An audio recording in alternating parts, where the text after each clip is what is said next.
Hello again, fellows. As you can see, this is a pot sticker, or Japanese call them gyoza, or the Chinese call is wotie, and the boiled one they call them sui kiao, whatever you call it. Okay, I don't know why they call this pot sticker. Maybe because it stick to the pot. And this way of cooking, this technique of cooking, making the top part of the dumpling delicious and soft, fresh, while the bottom part is brown and crunchy, you guys. That's so delicious, crunchy bottom. When you bite on them, you can, taste the soft dumpling on top and crunchy on the bottom. Okay, you just serve them with sriracha and they're ready. So today I'm going to show you how to make this delicious pot sticker or gyoza.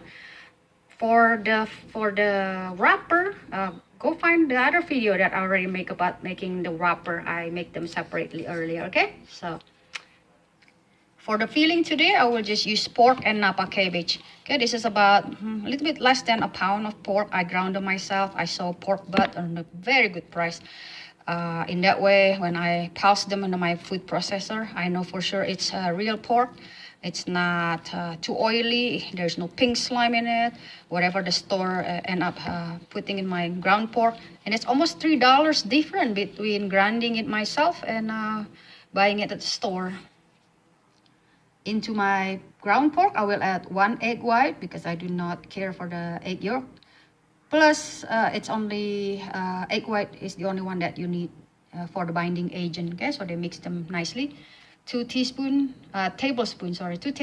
of soy sauce, 2 tablespoons of sugar, white sugar, and about 2 tablespoons or less for starch. You can use tapioca starch or corn starch.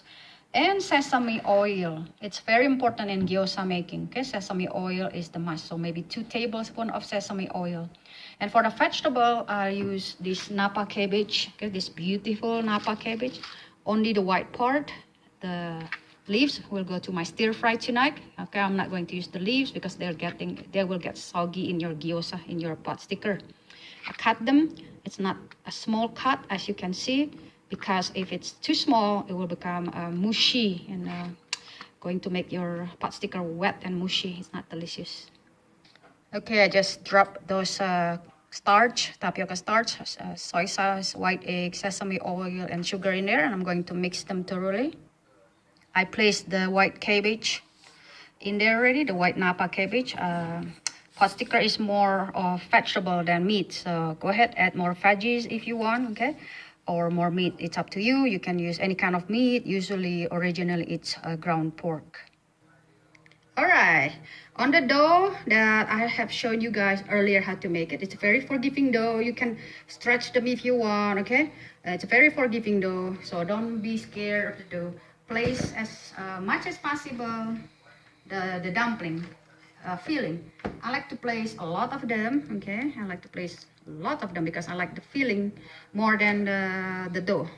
I try not to eat a lot of dough. And you just meet them together. No need the cornstarch solution.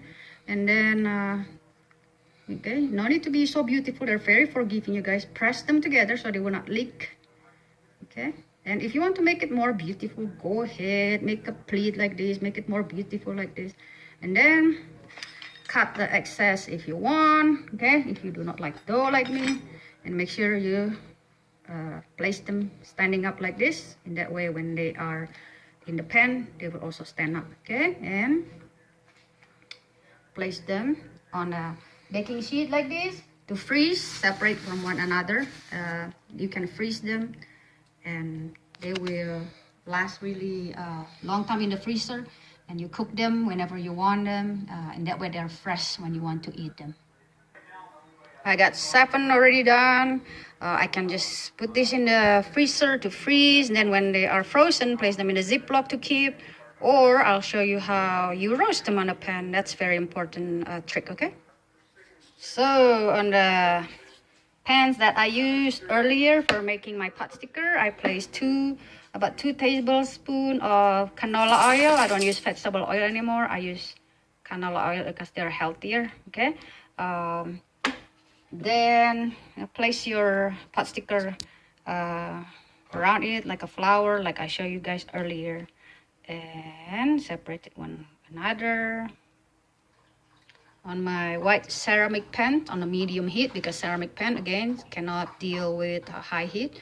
I place 7 pot sticker with the cooking oil on the bottom, about 2 tablespoons cooking oil.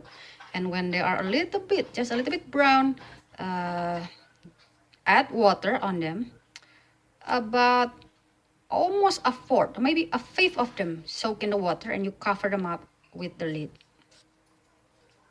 I will keep on going on until they are brown and ready to eat, to show it to you guys. But in case my video went kaput, you guys have to forgive me, okay? So basically, once you feel like the bottom start getting a little bit brown, don't move them because they're very fragile. And during that stage, add water to cover a fifth of their height, cover the lid, and then when the water start disappearing, open the lid so the steam is out.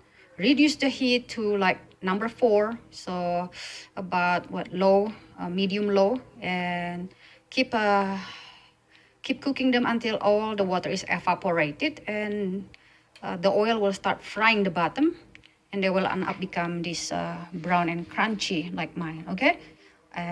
But when they are fragile, don't try to move them. They will break apart. And if my video went kaput before I'm able to show you the end result, this is it, right? I'm have to say goodbye now, and thank you for watching. But let's see if this video might continue until the end or not. I can start hearing them sizzling, so I'm going to add water now. Okay, just a fifth of them.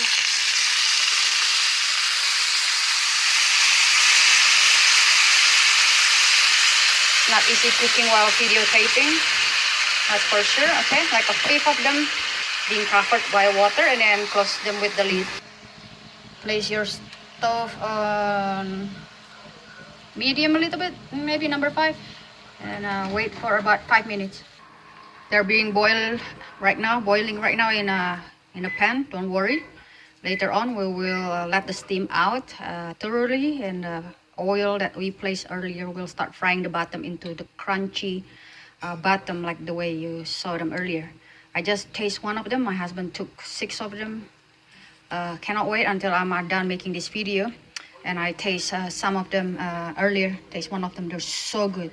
The Napa cabbage just added to the deliciousness of the ground pork, giving them the natural, great sweetness.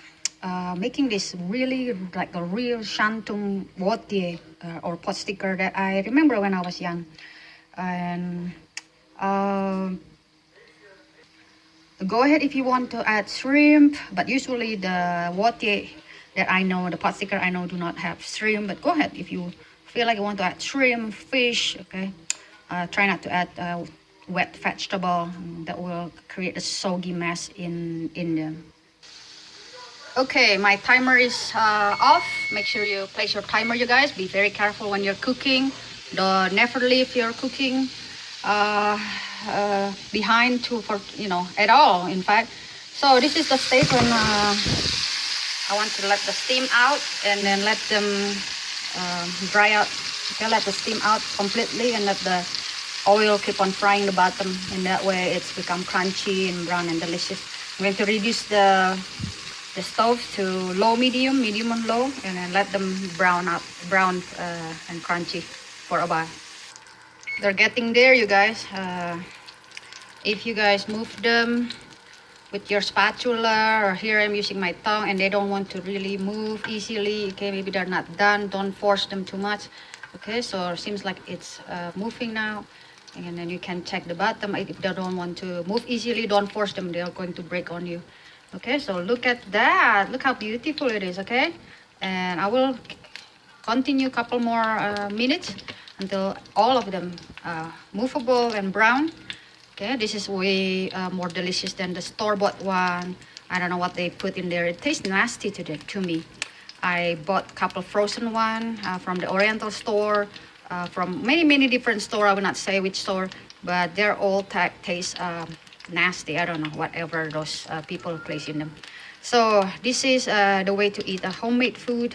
It's easy to make. You can freeze these, place them in your freezer after you individually, separately freeze them on a baking sheet. Then you place them, once they're all frozen, you place them in inside the Ziploc, and whenever you want them, do the same technique that I just showed you earlier. And or just simply boil them in your noodle soup. They're also delicious, but they will not be crunchy on the bottom like this though. Okay, while boiling, and then enjoy them with sriracha if you like, and if you have some sesame oil, will be really good for them. Okay guys, enjoy your pot sticker. Thank you for watching, and thank you for staying with me today, and have a good day. Bye.